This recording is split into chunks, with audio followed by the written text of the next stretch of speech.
This is, I think, why people are so obsessed in some sense with the search for fundamental meaning. This is a good story. So you can imagine two people laying bricks. They're building a gigantic wall, and the one person thinks, oh my God, this wall is going to take 100,000 bricks. I'm laying one at a time and I'm wasting my life away, trivially adding to this gigantic brick wall. And what am I doing? This is absolutely miserable, brick by brick. And the other person thinks, in 300 years, this is going to be a cathedral. And so the person in the second state is doing exactly the same thing at a local level, laying bricks, but each brick is related to a very high goal. And that means the reward that's attendant upon the laying of the brick is proportional to the goal of the entire behavioral process. So if you're aimless and goalless, then you can't elicit any positive emotion. And if your goals are fragmented, which is also what happens if you're aimless or your goals lack unity, if your goals are fragmented, then no given behavioral manifestation can elicit any dopaminergic reward because it's not a step forward to anything desirable. One of the things, well, I did write about this in my first book, particularly about putting your house in perfect order. It's like, well, if you're lost, one of the things you can do is look around and see what direction you could take locally. Fix something. Find something that you could do that would make things better that you would do. And there's a humility in that too, because especially if you're in a low energy state, it's like, oh my God, I don't have enough energy to make dinner. It's like, do you have enough energy to put a fork on the table? And sometimes people are so depressed that that's really all they can do. Can you take a small step forward, no matter how small that is? Implement a micro routine, even something like washing a cup and putting it back in the shelf. And that's a good thing because you have a shelf and there's cups on it. You've already decided that's an appropriate way to live, is to have your coffee cups on a shelf. If you go ahead with cleaning out the cup and putting it on the shelf, then you've taken steps towards a valuable micro goal. You get a dopamine kick from that. That transforms itself into adrenaline and energizes you. In part, what the dopamine system is doing. So imagine that the purpose of the dopamine system is to elicit a satiating reward, fundamentally. But then the satiating reward is something that has to be approached in steps. And so in order to maintain the motivation necessary to approach the satiating reward, you have to mark each of the steps with a marker of pleasure. Small things are not small. You might have the cognitive appraisal that doing something local, like cleaning up your room, is small, but it's not obvious at all that that's the case. It's not that trivial to put your immediate surroundings in order. And it can easily be the stepping stone to putting things in order on a broader scale. In fact, it's probably the necessary stepping stone to do that. You can pat yourself on the back, especially if you're depressed, a little harder than you might otherwise by saying, you say, well, this is trivial, but I did it. It's like, no, if you're moving ahead, that's not small. You just keep doing that, you're going to get out of this paralyzed or retreat mode. If you're in the zone of proximal development, you're pushing your skill development one increment forward. And it's one that you can actually manage. Imagine that you have someone who's habitually avoidant. And maybe they're avoidant because when they become possessed by negative emotion, they become hyper aware of their internal state and they feel the panic. And so then they freeze or retreat. And they do that constantly. And then they're in this terrible negative emotional state all the time because every time they see a stimulus that's associated with retreat, they get gripped by these interoceptive sensations. And so you say to them, well, we're going to reverse that. Instead of you being gripped by that, you're going to expose yourself to that voluntarily. See, if you do that repeatedly with people, not only do they stop being afraid of the things that you're showing them, that you're exposing them to, but they become more likely to approach other things they're afraid of, far more likely. In fact, it doesn't exactly look like people get less afraid at all. It looks like what happens is they learn to get braver.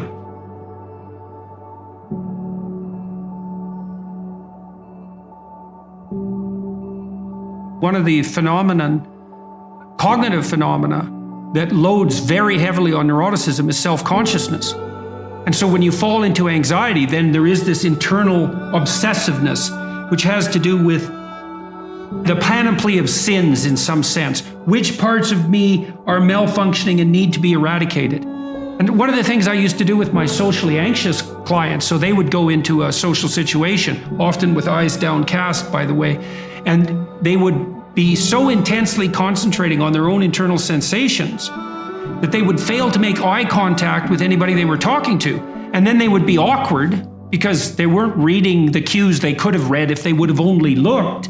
And then the conversation would become disjointed, and then they would get anxious and fall into themselves. And so one of the things that I taught them to do wasn't to try to calm themselves down, but to try to calm the other person down.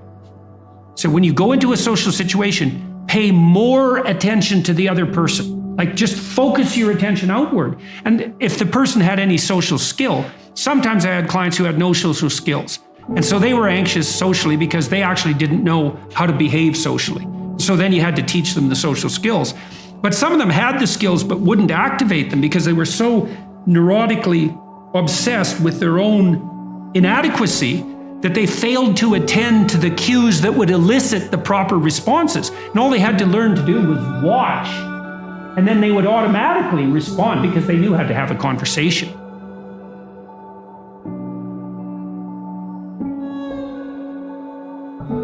See, the reason that socially anxious people are so interoceptive is it's involuntary, right? They get gripped by the negative emotion, and then that produces this intense, obsessive interoception. That might not happen if they did it voluntarily. This is why exposure therapy works so well in psychotherapy. Is like, well, I'm afraid of something, and if I go near it, then I'm possessed by negative emotion. Well, that's if you go near it accidentally. I'm going to have you go near it purposefully. And what you're going to find is that to the degree that you do it purposefully, that response will be quelled. And that happens. It's extraordinarily reliable. Imagine you anticipate something and then you make a mistake. Now the question then becomes, how significant is the mistake? The depressive takes that punishment response, let's say, that's a consequence of failed anticipation, and can't bind it. It just takes out all of their potential future selves. And so then they're in a depressive pit. That's too much learning from failure. That binding problem is really tricky. One of the rules of thumb for that that's extremely useful, that's socially instantiated, is innocent until proven guilty. So you might say, when those thoughts come up, because they're adversarial and accusatory thoughts, you might say, well, that is part of the realm of possibility. But when your child does something wrong that's minor, you don't say you're a rotten kid.